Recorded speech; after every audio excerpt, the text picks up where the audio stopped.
Samantala, ginugunita po ngayong araw ang unang anibersaryo ng pagtama ng magnitude 7.2 na lindol sa lalawigan ng Bohol, kung saan mahigit 200 ang nasawi. Sa ngayon po ay patuloy pa rin ang hakbang ng pamahalaan para sa rehabilitasyon at pagtulong sa mga apektadong residente. Ang ulat mula kay Dina Pagibitan. Oktubre 15 noong nakaraang taon nang ang isang ordinaryong araw para sa marami ay naging bangungot para sa mga Boholano matapos tumama ang magnitude 7.2 na lindol sa lugar. Pasado alas 8:12 ng umaga nang yanigin ng lindol ang Bohol na ikinasawi ng mahigit sa 200 residente.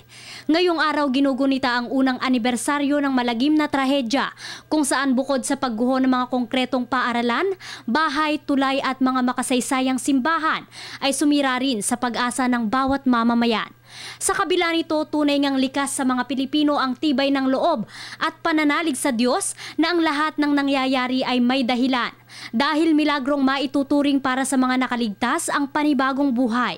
Hindi ito naging madali, gayunman dahil sa bayanihan ng mga Pilipino, naging posible unti-unti ang pagbangon ng mga Boholano. Magpasa hanggang ngayon, tuloy-tuloy pa rin ang pamahalaan sa rehabilitasyon at pagbibigay tulong sa mga nakaligtas upang muling makapagsimula ang mga ito at upang ang takot ay unti-unting mapawi at mapalitan ng ngiti.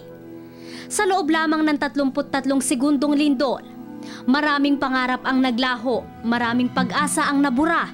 Gayunman, tuloy pa rin ang buhay ng mga Boholano. Ito na nga ang isa sa mga maituturing na pinakamalaking pagsubok ng mga Boholano. Gayunman, ika nga hindi kayang patumbahin ng anumang pagsubok ang puso ng mga Pilipino. Para sa Telebisyon ng Bayan, ako si Dina Pagibitan.